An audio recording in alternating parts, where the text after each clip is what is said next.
Let's go get some goats.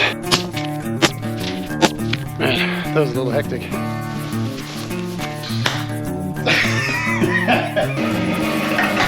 The pork through here as well, we'll do half and half, sort of a North African spice mix.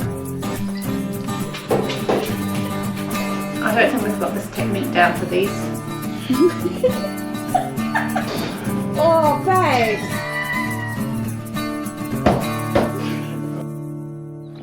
What's up, YouTube?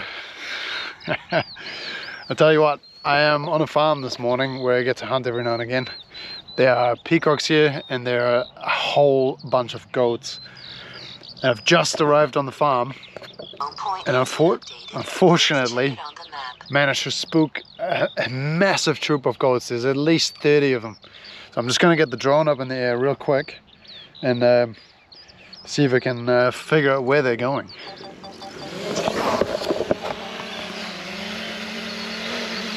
Alright, let's see if we can track down this mob of goats and figure out where they're going and then hatch a plan to catch up with them. I actually just used the drone to kind of herd the goats away from where I don't want them to go, which is on the neighbor's block, which I'm not allowed to hunt. And instead I've kind of scared them back this direction and down into the bush. So yeah, I'm hoping that they don't all just go filtering right back up to the same spot, because I've seen where they go through the fence and where they all just disappear on the neighbor's block. And as you saw, there's quite a few of them. Let's go. Let's go get some goats. Oh, there's some there. Right down there is looks like a solitary nanny with a kid. And then all these other goats, when I spooked them into the bush earlier, all went down this face just here. Half of that troop just showed up right in front of me. I want to try and take some of these goats.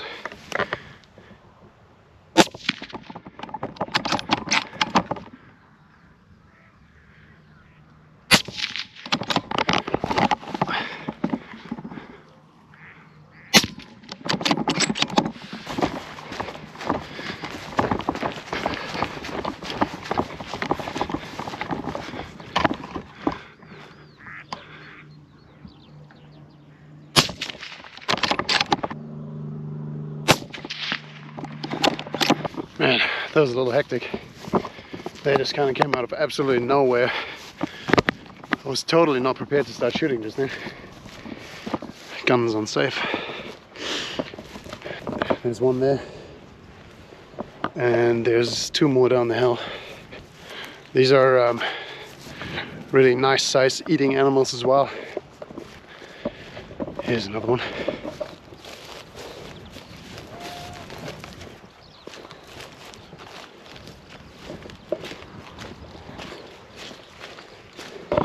Perfect little eater. So when I got up here this morning, they were all on this bank just in front of me, and then they all filtered uphill, and clearly half of them didn't go very far. They all look like fairly young animals, like pretty juvenile. My guess is that more experienced bunch, the older animals, just scarfed it right over the top of that hill. Right, here's the third goat is down here. So what I'm going to do is drag all these goats to the same place, just to the top of this hill, and then I'll process them, put them in the truck, and then we'll see if we can go after another one.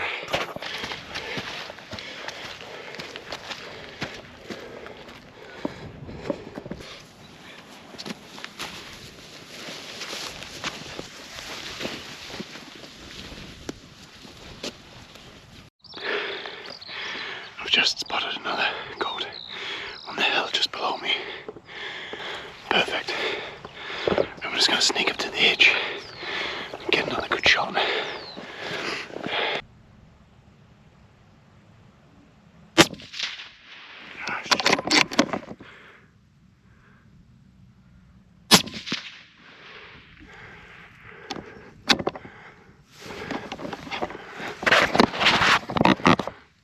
Missed him on the first one for some reason.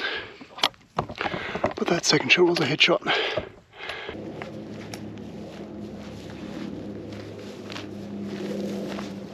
There he is.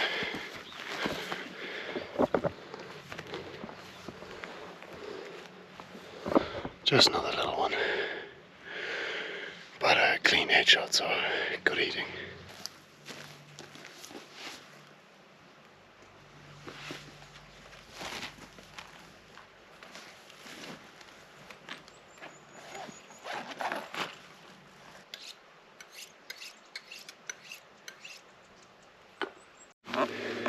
Right, so here we go, nice and clean. Throat it, ringed, and gut it. Look at the size of this animal. And she looks like, what, like a year, probably less than a year old. But I cut into the udder, I'll show you. And it was chocker full with milk. Like that udder, which is this. Just, like it's even dripping with milk now. It was just overflowing with milk, which indicates that this animal is ready to breed and probably already pregnant. At like a year of age, it's crazy. It's inconceivable to me how an animal that young and that small is already ready to have other babies. Look at it. Anyway.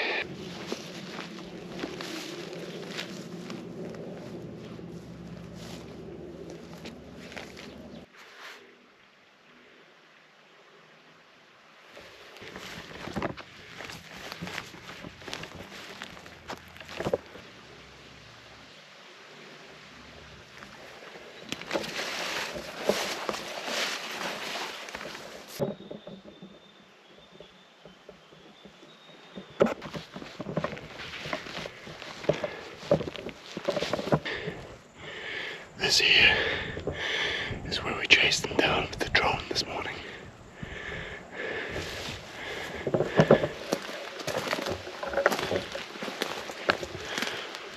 This is sort of a very obvious path through the bush, so I'm just following that.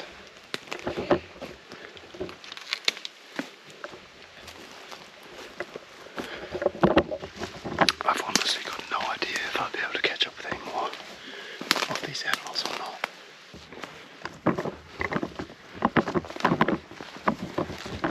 So here.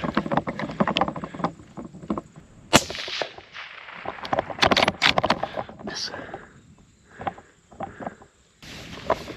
mighty hare eludes me yet again. Bugger. Just set a shitty shooting position. These posts are hot. The bottom of my bipods are touching the hot wire. No thanks. Yeah, well, got 4 good goats on deck, so might have a quick look over the other side to see if I can nab a peacock on the way out. But I'm not hopeful for it.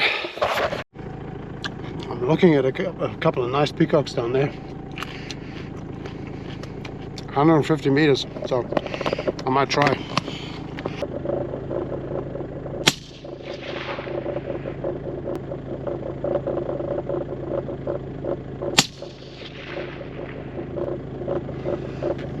No, neither one of those were hits. Weird. Oh well. I don't know what's up with that. Usually I'm pretty bang on target. Well, those birds are gone. Okay, well, it's been a long day anyways. It's 1:30. I've got some meat on deck. Hopefully enough to get some sausages going. That was really my target for the day, and you know, just beautiful to be out here. No shortage of goats, that's for sure. I may head home and make some sausages. Right guys, welcome back to the homestead. As I said while I was hunting, the goal of this mission was to make sausages, different kinds of sausages. So I've processed all of the goats, I've cubed it all up and frozen it, and then I went and bought some pork shoulder. So last time around when we made sausages we used pork fat. This time I'm going to use a fatty pork cut, which is the pork shoulder. So all this stuff is good to go. The components for the mincer have just come out of the freezer, so everything is nice and cold.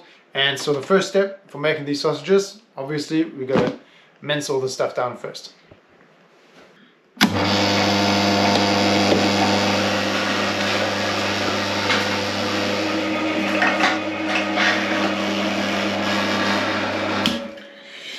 Okay, I've just turned the machine off for a second because a lot of this meat is still frozen. It's taken me a little bit of time to kind of move it over.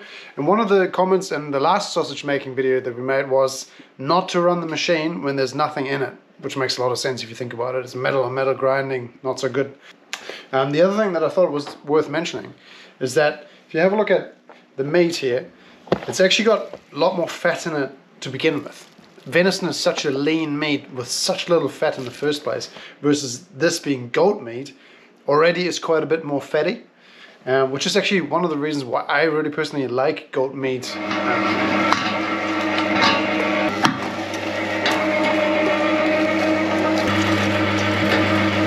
I'm just going to chuck the pork through here as well. We'll do half and half, so half in this container, half in that container, and then mince the whole thing once more and mix it all together. Get a nice solid mince mix going on.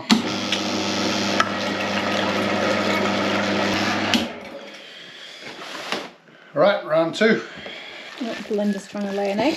Yep. I don't know if you can hear the ruckus outside, but it's egg laying time.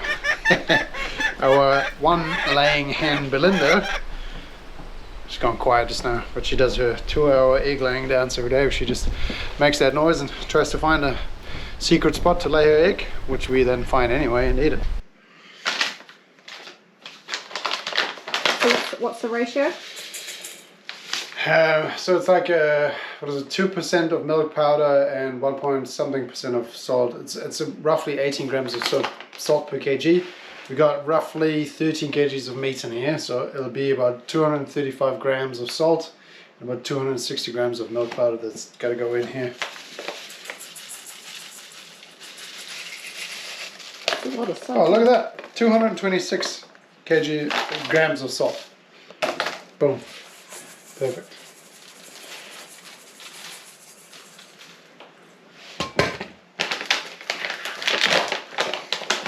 And then we'll do.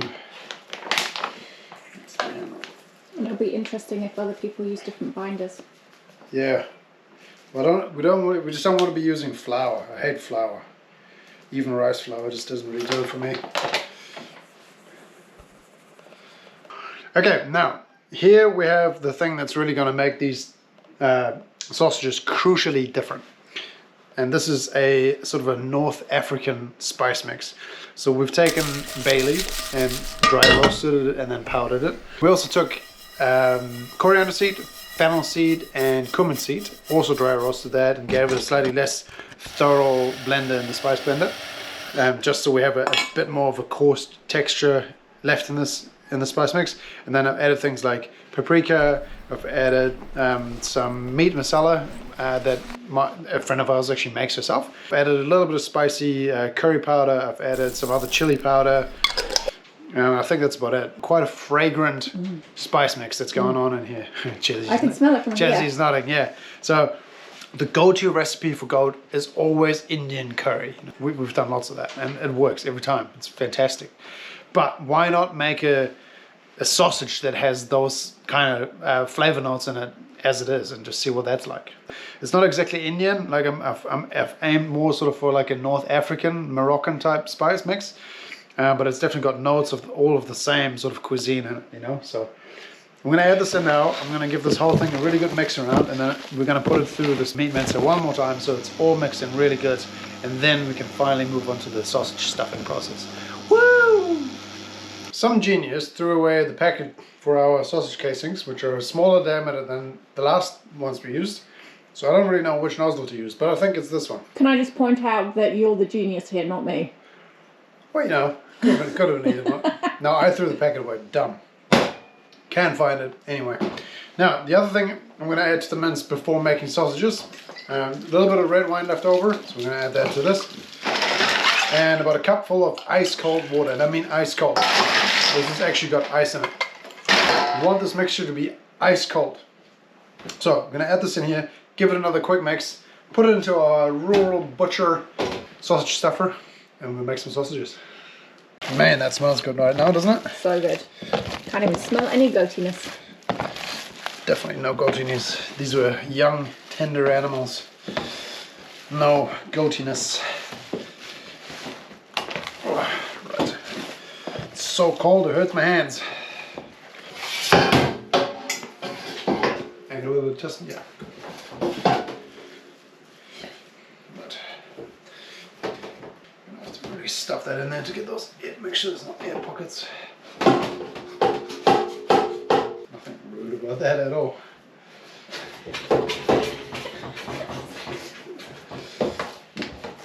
Okay, that seems like a good load.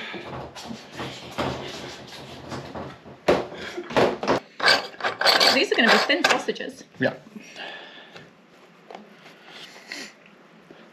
This is the bit that's just like frustratingly. Yeah. It just would be nice if you could just attach it to the old thing straight away. Hey. Yeah. Okay, so come forward, like let it come somewhat. Am I going the right way? No, other way. Yeah. Yeah, well, that's the right way. Okay. There we go. Yeah. Yeah, I'm just pushing it off too.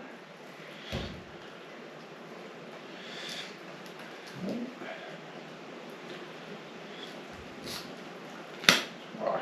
What was that? Don't put it off too quickly.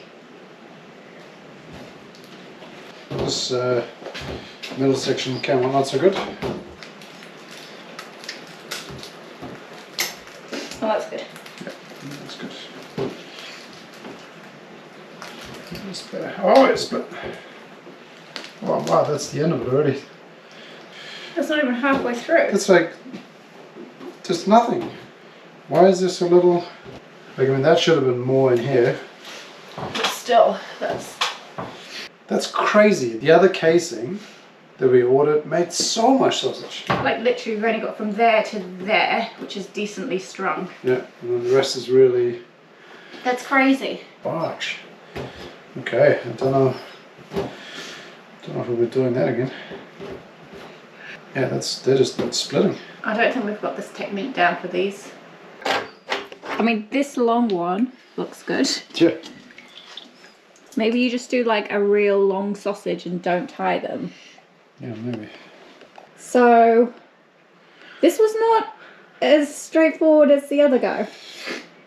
No, so when I ordered the sausage maker, I ordered 2 diameters of casings because I wanted to try something different.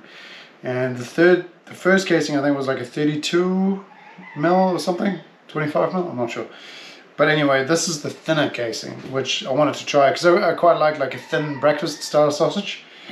But man, this is way harder to keep these sausages straight, and also it like seemed to just make so much less. That was way less. Sausage. I feel like on that first lot of sausages that we made, you know, they just kept coming. We had like a big coil of it, and this is made like 8. Like, this is real sad. 8 very sad looking sausages. Look at that one. Look at it. Bless it. In all fairness though, my local butcher actually did warn me. He said it's more expensive and it's harder to do. Man, that is one misshapen lump of sausages. Maybe you just gotta be like much slower and more gentle. You pick up a touch.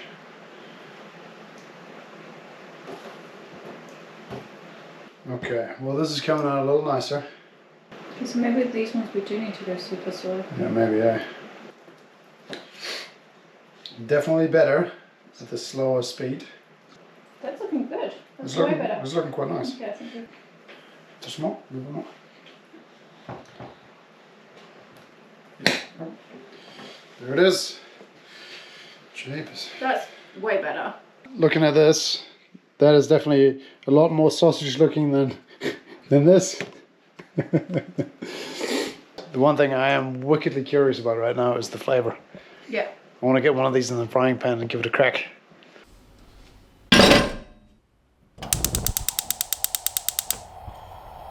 I think I got a little cocksure because our first attempt was kind of so like good that I thought we were going to absolutely nail this with the smaller diameter. And what can I say? Reality begs to differ a little. In fairness, there were a few like somewhat nicer ones in there. That last coil kind of came out how we needed it to, but I'm going to cook this lot up and see what it tastes like. Hopefully at least we got that part right.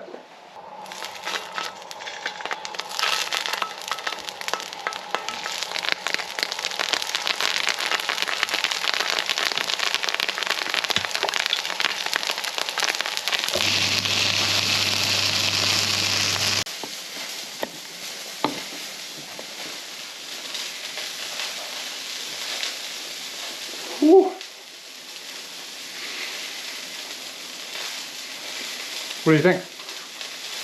I actually, oh, excuse me, I actually really like them. The flavour is on point.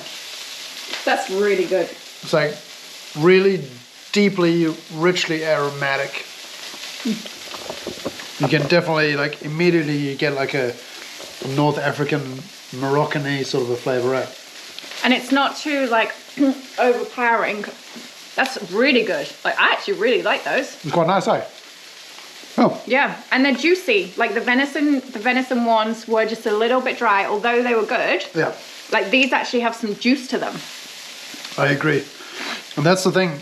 An animal like goat has what you call intramuscular fat, meaning there's fat amongst the muscle groups. Deer typically don't have a lot of intramuscular fat, if any, which is why they're so lean. This to me is a total win. That's tasty. Yeah, besides the fact that a few of them look slightly ridiculous. Yeah, that is freaking good. And yeah, I also love the fact that so many people say we can't eat goat, like don't want to eat goat. Like goat is actually amazing, and you know, right now we want to go get some goats, and they do these massive culls and they just leave them on the land just to rot. That infuriates me. Like, people should be able to go and hunt and harvest this because it is good meat. Like, that's yum. Yeah, in fact, I would challenge anyone who says that you can't eat goat to try one of these, because it'll change your mind. Yeah, so to keep a long story short, I'm going to order some more casings, maybe the slightly thicker diameter, because this was hard to do. And we'll make another batch and keep you posted on how that goes.